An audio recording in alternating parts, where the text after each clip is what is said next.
And welcome back to End Zone Focus. We know him for his passionate stage performances on Australian Idol and his meteoric rise since then as a singer-songwriter. But earlier this year, he added another creative string to his bow with his acting debut in the movie Mount Zion. I caught up with him just as the movie was being released here in New Zealand. This movie, Mount Zion, tell us a bit about what it's all about. Set in Pukekohe in 1979.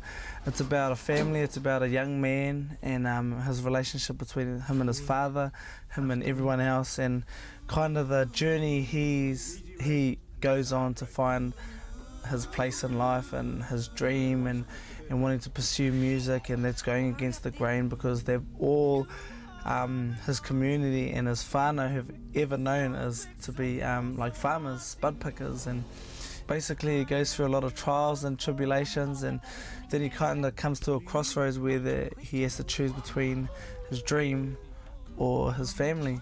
And it's got a lot to do with music, reggae music. Bob Marley, it's around the time when Bob Marley came to New Zealand in 1979.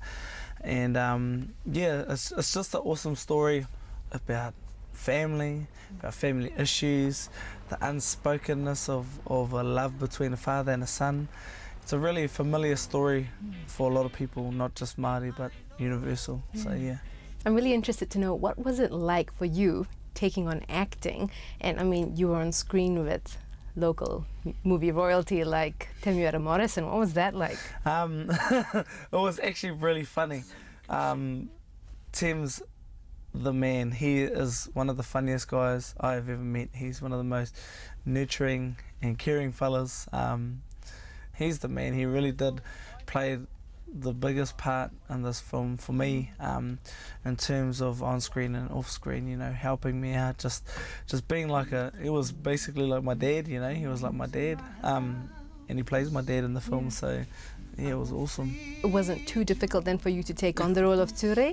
No, it was and it wasn't. Like the rugged part was pretty easy because I come from the marae. I was brought up on the marae in a little village, place called Tamapauri, and so I understood the ruggedness of what I had to be and who I had to be, because it's there. I just, you know, kind of have to be Stan Walker for everybody else, but the real Stan is that. But the difference that me and Ture have is that I'm quite like I'm quite a deep fella, but everything for me is outspoken. I'm a very outspoken, loud person, where Ture's a very introverted person and speaks when he needs to and when he feels he have to, but he's very deep and deep thoughted, and all his feelings are very internal. So he's not like, if he's angry, it's kind of like internally angry. I don't know if that makes sense. No, absolutely. Did you grow up in a musical family? Yeah, like I've been brought up around musical my life. Like on both sides of my grandparents, they were singers. My dad's mum and my mum's dad. My mum's dad was part of a trio with his brother and sister, and my grandmother on my dad's side was an opera singer, and my mum's a singer, my dad's a singer, my brothers are singers, they're musicians. So like I've always had music in my life. Yeah, so there's that battle, like you mentioned before, between family and tradition and his dreams. Was that difficult for you to portray? No, it wasn't. That was one thing that was easy for me, because I've actually been in the same situation as Ture was. As in, like, I've had a dream and I've had a goal and I wanted to achieve it, so I'll do anything to do it. The thing with Ture is he's got a lot of, like, he's got, his heart is pure, you know, his intentions are pure, but the way he goes about things is kind of like he doesn't think, so he makes mistakes and kind of like just does it the wrong way, and that's a lot like me. And I remember I had, you know, obstacles and people in my family and my dad, you know, saying, you know, oh, you know, give this up, blah, blah, blah. Now my family are my biggest support, just like Ture's family are his biggest support. But what I learnt even more, even just looking back at what happened in my life with my family and with Ture, is that family only become the obstacle so they're trying to protect you.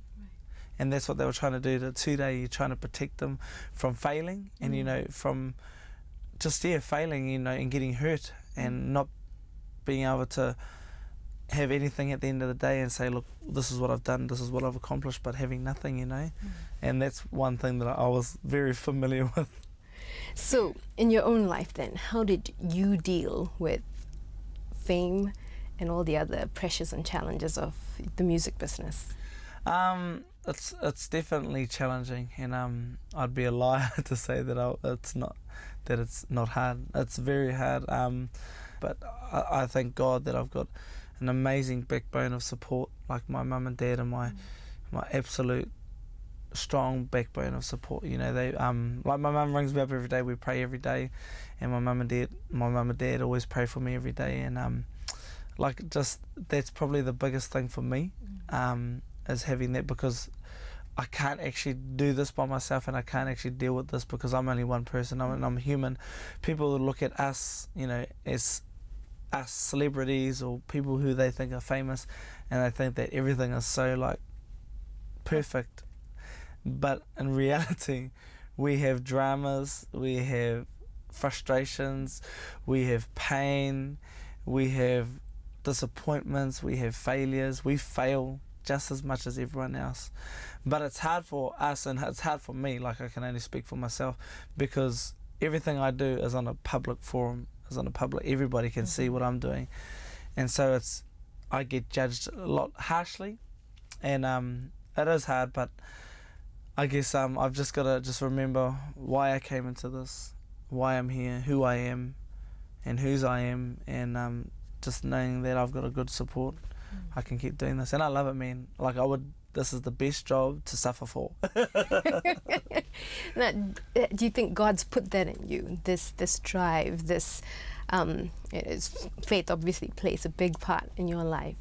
Is it something that you see yourself doing? Oh, fully. I was actually talking to my best mate yesterday, and we were talking about like the last 4 years and how it's just been crazy and everything, and I was talking about like just how I can't actually imagine my whole life and what I do and who I am without Jesus in the middle of everything. Like he's the only glue that I know that can keep this all together. I think there's actually no other way that I could actually do this without God. Like I couldn't do this without God. Like there's no other way.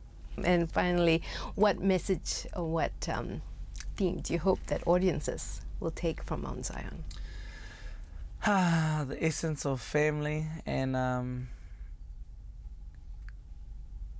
like especially in this film, it shows the relationships between, you know, a father and a son, and just relationships in general, and how to say I love you and just to talk is very important.